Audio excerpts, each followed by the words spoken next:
Today on the Travel Magazine, join us as we visit Malawi's Liwonde National Park. But first, to the capital city of Belfast in Northern Ireland.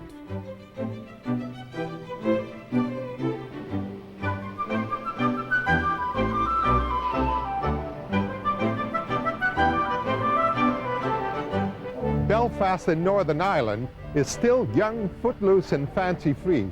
After all, it's only about 400 years old. Hi, I'm Jake de Boer. And I'm Mieke de Boer, and welcome to this edition of the Travel Magazine. Join us for a night on the town.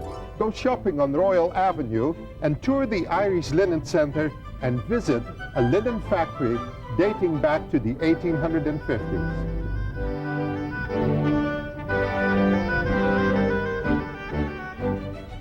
Belfast is a city that has the charm and friendliness of a small village amidst the bustling activity of a major urban centre. Belfast is a city which has suffered greatly in its past, and it's a city which has survived, and the people who live here have got a great survival instinct. It's an instinct that goes towards the visitor almost, so that if somebody's new in town, local people like to be able to tell them about their city. They're very proud of it. It's not a particularly elegant city. It's not the world's finest city, but it's very, very friendly. It's very compact as well. There are 1.5 million people in Northern Ireland. There are 1.5 million views on what Northern Ireland is about. It's a place which will describe itself as a visitor starts to uncover it. Ultimately, our strongest asset is the people.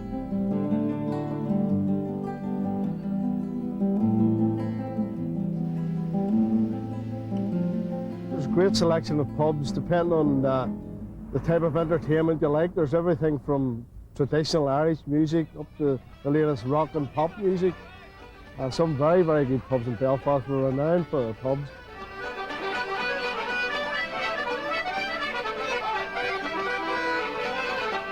You meet real characters and lively personalities everywhere in Belfast.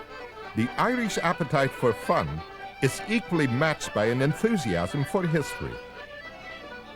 It's very hard to walk along in Belfast without tripping over a musician or two, that's for sure. You can't walk into a house in Belfast and not find a musical instrument for a start. It's just a great love for music. And this translates into Friday nights, Saturday nights and many other nights during the week when people actually join up, not necessarily as a formal band or anything, but they join up for a session. It certainly is part of the life here, yeah.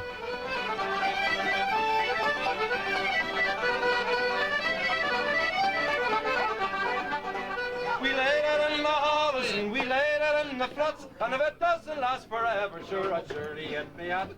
I wandered up and down the world, and sure I never felt any surface that was equal to the hot asphalt.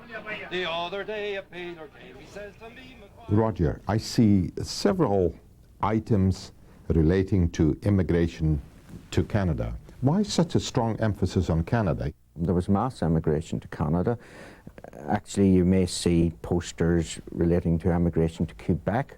The fact was that it was cheaper to emigrate to Quebec and go to the United States that way, so people actually went through Quebec from Londonderry rather than going from Belfast to Liverpool and then to New York. A lot of people from Northern Ireland have immigrated, and of course they come back and want to trace their ancestors. What is it that you can do for people? We have 4 committed members of staff in the search room, full-time civil servants, and their job is to look after visiting members of the public. They won't actually do the research for you. It's actually more fun doing it yourself, but they point you to the various indexes, personal names. And how much would it cost me to do all this? It's free. The service is free. No payment necessary, apart of course when you want photocopies or microfilm printouts.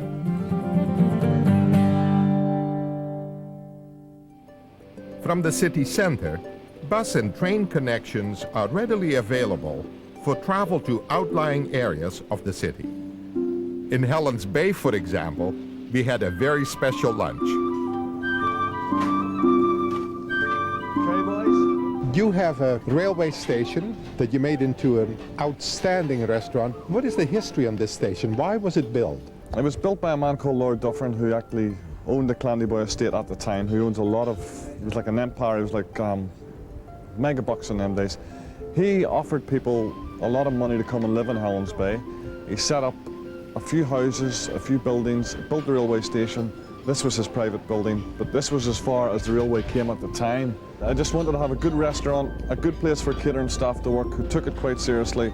I don't think food is really a lot of fun. I think it's a very serious profession. This was the place I thought for me to do it. I've knew it since I was a boy, this building. It was always been a restaurant, never very good. Excellent potential I thought it had, and at the end of the day, we bought it and we're still here, so we were doing something right.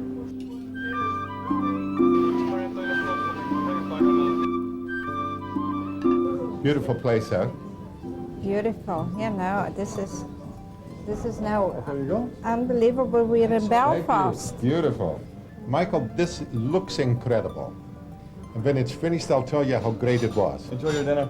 Thanks Thank you very much. much.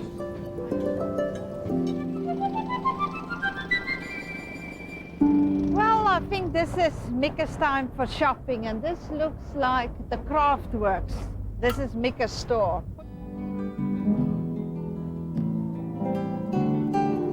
Everything in here is locally made and is from the north of Ireland.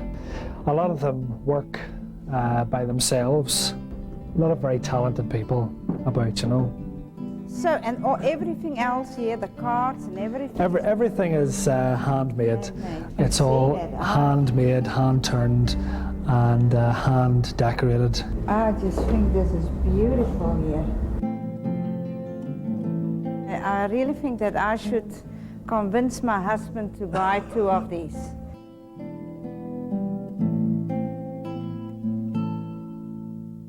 I'll be back with more of the travel magazine after I've bought some Irish linen, so stay with us.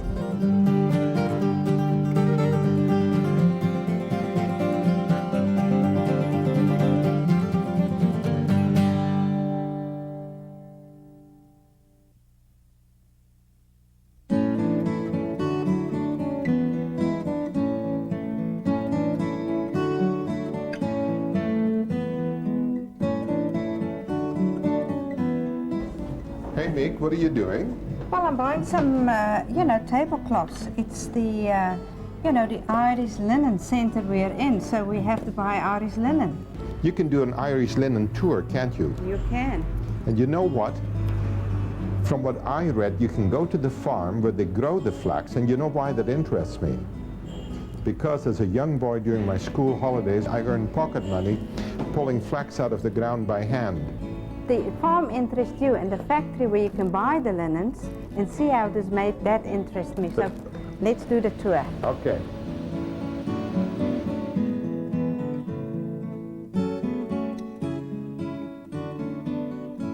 We're producing flax only, and we grow it, harvest it and process it in the modern way with the old results as they used to do it in the olden days. Is there still a big demand for it? There's a very good demand for first quality flax. People have been using synthetic fibres for the past 30 and 40 years, and there's a great swing towards natural things. This mill here was going in the days before the modern scutching machine, and it was a typical mill that was used all over Europe, this particular design here. Now, these are beech wood, and the scutchers actually simply held the flax out over like that.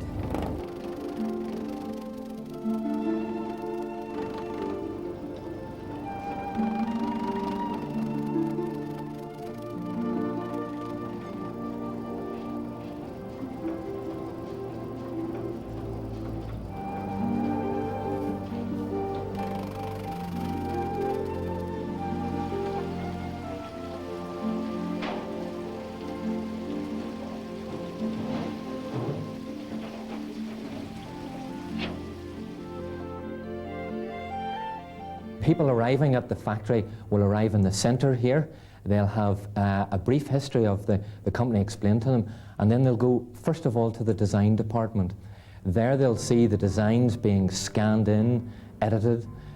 We'll have the weave patterns added to them and transferred onto discs. And the discs are then sent down to the weaving department. And there they see electronic looms weaving at high speed, which was previously thought totally impossible, because linen is a very dry yarn, and it needs a lot of moisture in the air. We have humidifiers running to keep the yarn moist so that it doesn't break. With the fabric now woven, the design created, it goes off for bleaching and dyeing. When it comes back, we send it to the cutting tables, and our girls will take a single thread out of the fabric and cut along it, creating an absolute edge. And the fabric is transferred to our sewing department, where a variety of different hems and finishes are put on it. The fabric is then pressed to give it a nice, clean, sharp appearance, and it's sent down for final ornamenting, where it's put into boxes prior to dispatch. We're the only manufacturer in the world of the highest quality of linen, double damask, and that's easily recognizable in our blue livery.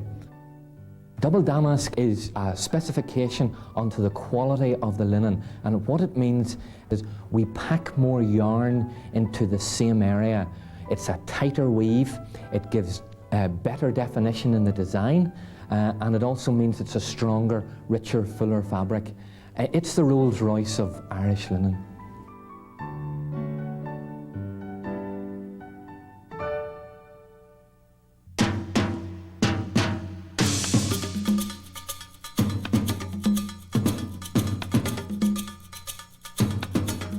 One of the finest game reserves in Malawi is Liwonde National Park, where the Mvu Safari Lodge on the shores of the Sherry River offers superb game viewing in a luxury camp environment.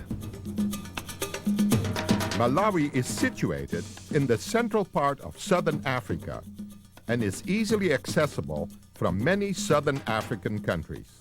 Liwonde is unlike the 5 other national parks we have in that you can watch game not only from Land Rovers or open cars, but you can watch game from the river. Norman, tell me about Liwonde National Park. It's situated in southern Malawi, about an hour's drive from the lake, just south of the lake, from where all the major resorts are. It's about 58,000 hectares. And it has a 27-kilometer river frontage, which is quite unique to any national park in southern Africa. At the moment we have the leopard, lion, elephant, and we've just introduced 2 black rhino into the park. And buffalo will be introduced this year. So by the end of this year, hopefully the big 5 will be here. You can come up by river, which is an hour from Liwonde, on a boat cruise, which is exceptional. It's beautiful. You can drive in with your own vehicle certain times of the year, and sometimes you can fly in if you organize chartered aircrafts. This is the flag. And that's how you call the boat? That is how you call the boat, and here we go. And you don't want to swim across? No, there's lots of hippos and crocodiles. So there you are. There we are. Okay. The boat should be coming. Arriving by boat, you get a true sense of the remoteness of the game reserve. And as Mvu Camp approaches, you know that you'll experience a little bit of luxury in the middle of unspoiled Malawi. We've got 2 separate camps. One is called Mvu Camp and the other one Mvu Wilderness Lodge. Mvu Camp is made up of 10 tents, nice big walk-in tents. Mvu Wilderness Lodge is only 4 tents, so it's very, very personal. People can come, they're totally relaxed, all their needs are catered for.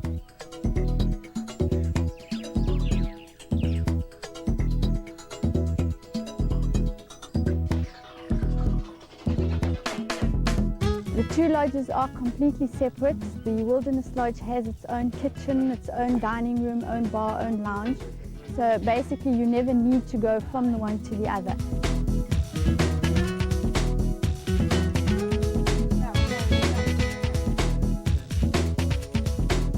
It has a prolific bird life. I've been to many parks. I must say it's one of the best parks I've ever seen with the number and species of birds that you actually get here. We do have specialist bird guides, and they bring up about 3-4 trips a year. And those people solely come to Malawi just to do birds. The bird life in Malawi is very good.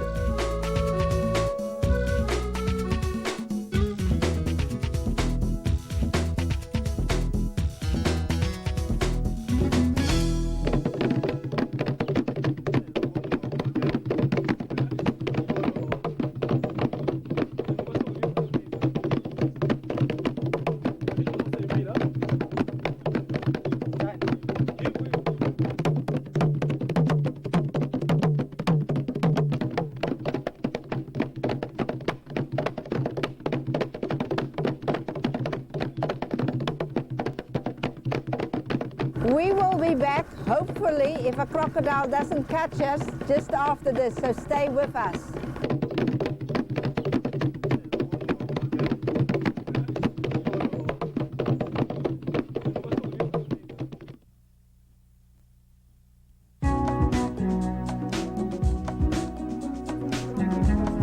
Oh, yeah. A unique way to view game is by river safari. We can almost guarantee elephant on this river. The elephant come right up to the boat on most occasions. Some of my guides have actually seen hippo giving birth here. These are all unique experiences on the bush, and I won't even go into the bird life and insect life on the river.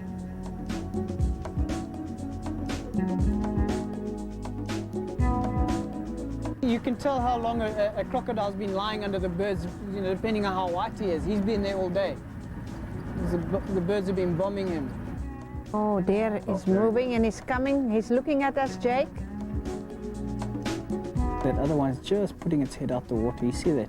He's just watching us.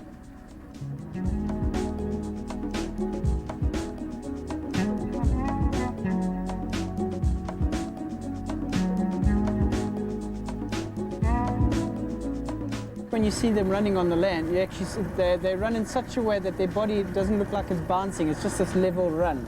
In the water, they can move up to about 25 kilometers an hour. Really? In the water, yeah. And on land, about 30, 35. So they can outrun me? They'll outrun you, no problem.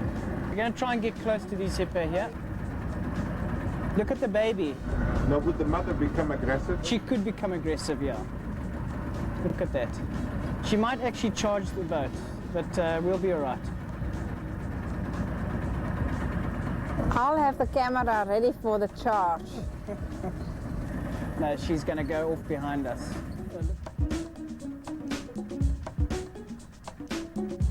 When an elephant gets into the water, you'll find that the hippo will give it a bit of space, being a lot bigger, the elephant. But as soon as the elephant turns and starts leaving the water, the hippo suddenly becomes brave and starts chasing them, but obviously he can't do anything. He's a little bit too small. In some cases, the boat will get very close to the elephant. But our job is not to antagonize animals here, it's to actually watch animals do what they naturally do in the environment. So you'll mostly see the boat go up and you'll get within 15, 20 meters of them, that's about it.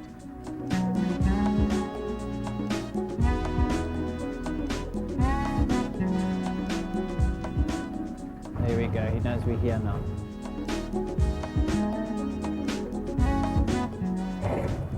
Did you see that, Jake?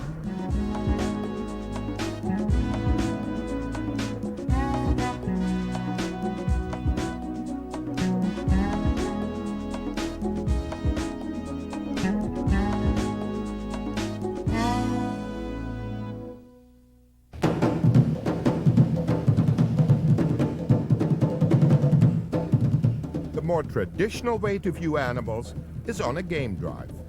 Do you know what I'm seeing over there? What? A kudu. That's right, way over there. Yeah.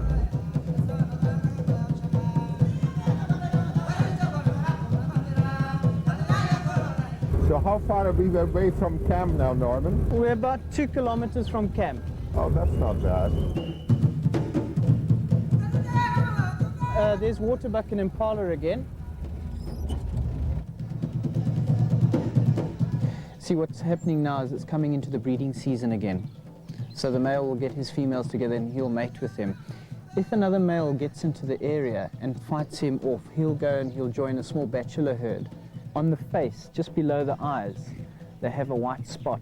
It actually enhances the surrounding light at night to give them better sight, and they can see 6 times better than man at night with that white spot. It just reflects all the light into the eye, onto the retina. Malawi is about 900 kilometers long by about 200 to 300 kilometers wide. I don't even think it's that wide. You've got everything here. I mean, you can go to the mountains and to the game reserve. But now I would like you to show me some elephants. You said there were herds of elephants, so let's go. And my camera's ready, and let's go. I think you and I have finally come to that place where you're removed from everything. No telephones, no fax machines, nothing. You're right, Jack. Baboon?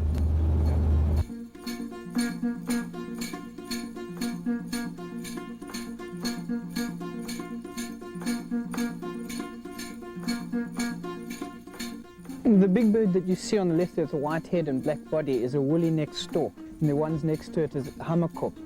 The hammerkop does is he shuffles his feet to disturb all the life in the water, and so they'll come up and jump, and then that's how they catch it. This is, I'd say, one of the richest parks for birds. In here you've got a high concentration of birds in a small area, so you get a lot more. I've heard from time to time that elephants are actually quite a destructive animal. How do you find that here in this game reserve? Yeah, elephants are known as about the second most destructive living thing next to man. We being the most destructive, they are the second most destructive. They'll push down a whole tree just to get to a few green leaves at the top. So obviously if you've got too many elephants in a park, you know, and if you keep it that way over an extended period of time, they can actually deforestize a park very fast. Well, that's it for this edition of the Travel Magazine. From the Wandi National Park in Malawi, I'm Jake de Boer. I'm Mieke de Boer. Bye for now.